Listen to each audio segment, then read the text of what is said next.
Hi friends, welcome back to my YouTube channel Phalguni creators. ಇವತ್ತಿನ ವಿಷಯ ಏನು ಅಂತ ಹೇಳಿದ್ರೆ, ಚಿಗುರುಗಳು ಯಾವ ಥರ ಬಂದಿದೆ ಅಂತ ಹೇಳಿ ನಾನು ನಿಮಗೆ ತೋರಿಸ್ಕೊಡ್ಬೇಕು ಅಂತ ಹೇಳಿ ತುಂಬ ಕಾತುರದಿಂದ ಈ ವಿಡಿಯೋ ಮಾಡಿದ್ದೀನಿ.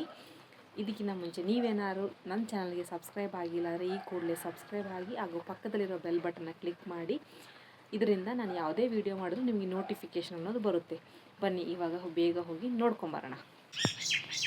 ನೋಡಿ, ಇದು ತೊಗರಿದು ಚಿಗುರು, ಅಂದರೆ ತೊಗರಿ ಕಾಳು ಬರುತ್ತಲ್ಲ ಅದ್ರದ್ದು ಚಿಗುರು ನೋಡೋದೇ ಒಂದು ಚಂದ, ನೋಡೋಕ್ಕೆ ಒಂದು ಚೆನ್ನಾಗಿರುತ್ತೆ. ಅದು ಚಿಕ್ಕದಾಗಿರುತ್ತೆ, ಚೆನ್ನಾಗಿರುತ್ತೆ. ಈಗ ನಾವೇನಾದರೂ ಬೀಜ ಹಾಕಿದ್ರೆ ಬೀಜ ಯಾವಾಗಪ್ಪ ಚಿಗುರು ಬರುತ್ತೆ ಅಂತ ಕಾಯ್ತಿರ್ತೀವಲ್ಲ, ಅದು ಚಿಗುರು ಬಂದಾಗ ಎಷ್ಟು ಖುಷಿಯಾಗುತ್ತೆ ಗೊತ್ತಾ.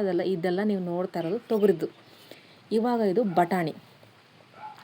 ಬಟಾಣಿ ಅಂತಂದರೆ ಅಂಗಡಿಯಿಂದ ತಂದಿರೋ ಬಟಾಣಿನೇ. ಅಂಗಡಿಗೆ ನಾವು ಅಡುಗೆ ಮಾಡೋಕ್ಕೆ ಅಂತಲೇ ಬಟಾಣಿ ತೊಗೊಂಬರ್ತೀವಲ್ಲ, ಅದೇ ಬಟಾಣಿ ಇದು. ಅದೇ ಬಟಾಣಿ ಹಾಕಿರೋದು. ನೋಡಿ ಎಷ್ಟು ಚೆನ್ನಾಗಿ ಬಂದಿದೆ.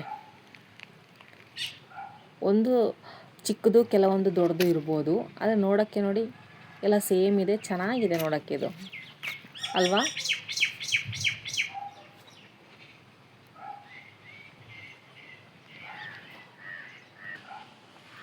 ಇವಾಗ ನಾನು ತೋರಿಸ್ತೀನಿ ನೋಡಿ, ತುಂಬ ಬ್ಯೂಟಿಫುಲ್ಲು. ಇದು ಆಲೂಗಡ್ಡೆದು.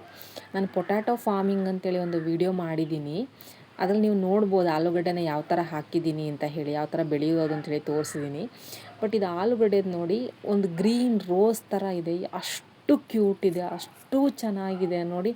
ಬಟ್ ಅದು ಗ್ರೋತ್ ಆಗ್ತಾ ಅದು ಚೇಂಜಸ್ ಆಗುತ್ತೆ. ಬಟ್ ಈಗಿನ ಸ್ಟೇಜಲ್ಲಿ ನೋಡಿ ಎಷ್ಟು ಮುದ್ದಾಗಿ ಕಾಣಿಸುತ್ತಿದೆ ಚಿಗುರು. ಇದಕ್ಕೋಸ್ಕರನೇ ನಾನು ಈ ವಿಡಿಯೋ ಮಾಡಿದ್ದು.